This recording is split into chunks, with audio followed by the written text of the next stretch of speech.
it's Nick Short's BB Remix, and this is where I'll explore the social dynamic of Big Brother through videos and shorts.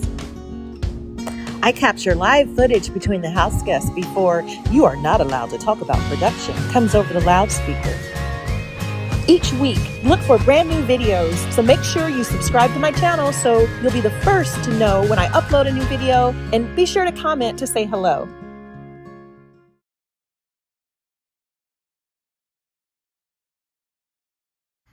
Makes me feel more justified in the fact that that wasn't just me being sensitive, because I've been deemed sensitive before, and I'm like, now, like, that, for me to get confirmation from other people and other house guests, it just made it feel like very much real. So I just asked you where you're coming from, if that was your natural reaction. Was it the fact that I even said at all, like, oh no, it's actually been, like, no, you have not physically been there the full year? Was it tone? Was it, like, the quickness of it? Because is that not something that we all relate to in some capacity? I'm trying to understand, because literally coming from a place of, like, that snap realization, like, oh God, we literally have not been part of the people that we love, like, their lives for the past 3 months. And knowing what can happen in that time. It's like, people can grow, people can age. That's what that snap was. It was like, no, actually, it's been not that whole time that we think it is. So it's tone, it's the information that you're saying, all of it was just unnecessary and insensitive. I'd hope you'd see it as the same way if I were to say the same exact thing about your grandmother. If you were talking about, damn, I've been a part of my grandmother's life a lot recently, and especially over the past year, and I'm like, well, actually not the past 3 months. That's the tone that you said it, the timing, the delivery, the information. It was like, it's obvious, so it's unnecessary to say. The tone is very condescending, as if like, wait, let me let you know something that you clearly don't know. You haven't seen that person the past 3 months. Condescending. Of course I know that. That's a very obvious statement. So all of that combined makes for a very insensitive and rude thing to say. That's the formula for it. Like, and if you see it any differently, then I'm saying is, no, I'm not saying that that is not true. I'm not negating that. But what I would hope that you can also understand in the position that I was in was realizing personally also, this person is not, like, you saying, I think it's really, when you're talking about the growth of a child, right? There are fundamental shifts that happen very quickly, right? I saw that the other day with my grandma. And so it was like a snap reaction, like, oh God, in the same way that you've been always very active in your goddaughter's life and seen those shifts happen. It was like, I have missed significant things with my grandma. So in relating that, but it's not fair for you to then say you haven't seen the past 3 months of your goddaughter's life and not mention any tie-in to the fact that you haven't seen your grandmother either. It makes it seem very condescending. Like you completely missed the connection point. Like there was no connection that was formed with that statement. It was a lot of you, like that's your problem. That doesn't feel good. You see what I'm saying? Yeah. Like I just don't think that, I think now, you saying that of course would make sense. But that's not the point you made there. The point you made was more about me not seeing my goddaughter. It wasn't around you, because I completely understand you not. We all haven't seen, our people in months. But to highlight the fact that, and again, me sharing that, like, oh, like I haven't had this experience before, and how much, I enjoy, like, just thinking about the fact that I get to be a part of somebody's life in this way. And then for you to say, no, actually you haven't. You know what I mean? Like, that's the difference.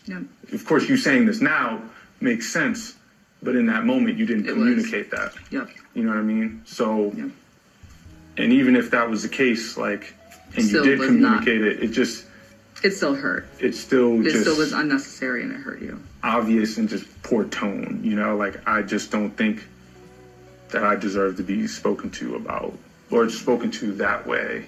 And especially when it comes to people I care about. Mm-hmm. That's how I feel. Yeah. So I just want to I'm glad that we would, Brett. Thank you for having this conversation with me. Thank you for talking to me directly about it. I'm so sorry for that. Truly.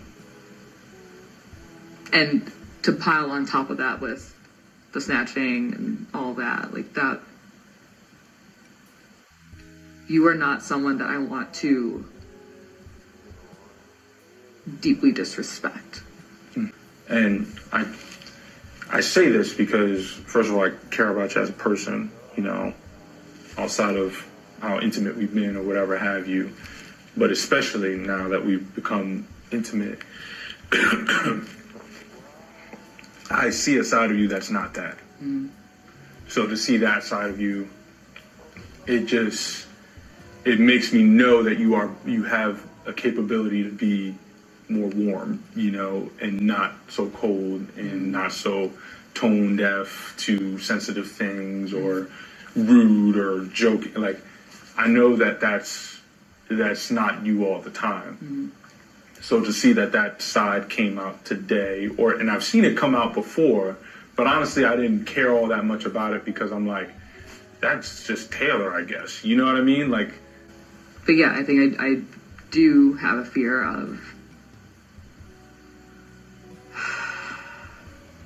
mixing emotions with game or showing other people in the house or like letting how I'm starting to feel about you impact how other people in this house see me. I think about how, not often, but enough. I think about how fans of this show,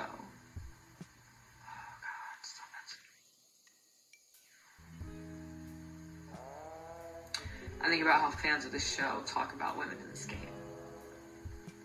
And I think about my experience in this game so far. Ew, stop. Gross. Why are you saying gross? It's okay to cry. I hate crying. Why? It's like my face gets hot, my throat gets choked up, it's not comfortable. It's never comfortable when it has to happen. I am targeted from the jump. I am berated publicly by a man. My existence in this game is saved by a guy, Turner. I can only form. It's so embarrassing. But until I started that romance with Joseph, I wasn't able to really be allowed to create friendships or be given the benefit of a conversation by people that didn't want to talk to me. And then I developed this very deep trust with Joseph, and all of that is thrown under the bus while he's at Direfest. But so much of my game has been defined by relationships, positive or negative, with men. And the way that I have alienated, intentionally, unintentionally, for whatever reason, the women in this game. I guess, I think what I'm also trying to communicate to, what I'm saying is that, I'm not talking about them. We're just talking about you, because I don't think that there's a need for comparison right now, but we can talk about them too.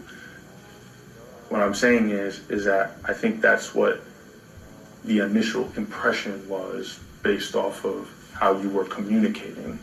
And I think that was maybe in part why people felt that way.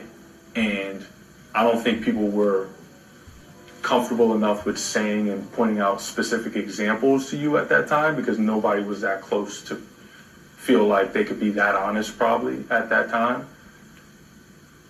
But I think that's what led people into that belief system. I would say from my personal experience with Nicole or with Amira, my initial impressions of them were not of this sort of cold nature or condescending or whatever have you. It was very obvious when, at least with Nicole, when she was joking and when she was serious, and when things were harmful or not. And I don't ever feel like, at least from my perspective with her, that was how I felt, like I was being personally attacked or that I was being talked to in a condescending way in an effort to like belittle me. Maybe when you watch back the show, like I'm just telling you from my perspective what things may look like when you watch back the show and what may have been interpreted by other people ahead of time in hopes that maybe it's something that doesn't come off as a surprise. Or maybe when you watch it, you're like, oh damn, I can see how that rubbed that person the wrong way or whatever have you. I'm just being like very just honest and transparent about what I think happened, because I don't think that things just come out of nowhere and come out of thin air. I don't think that happens for no reason. I think that there is parts that we play in things happening, but I don't sit here and put responsibility on you for everything and every aspect of what happened in the game. The Paloma thing, she clearly lied about telling you that sort of stuff to everybody and made it seem like you were bullying her. Freaking with Daniel blowing up with you, again, took it to a whole nother level that he should not have taken it to. Again, I have a very low tolerance for like disrespect and for stuff like that. So when it does happen, like it's like such a turnoff sometimes. I think because at my core I am so sensitive.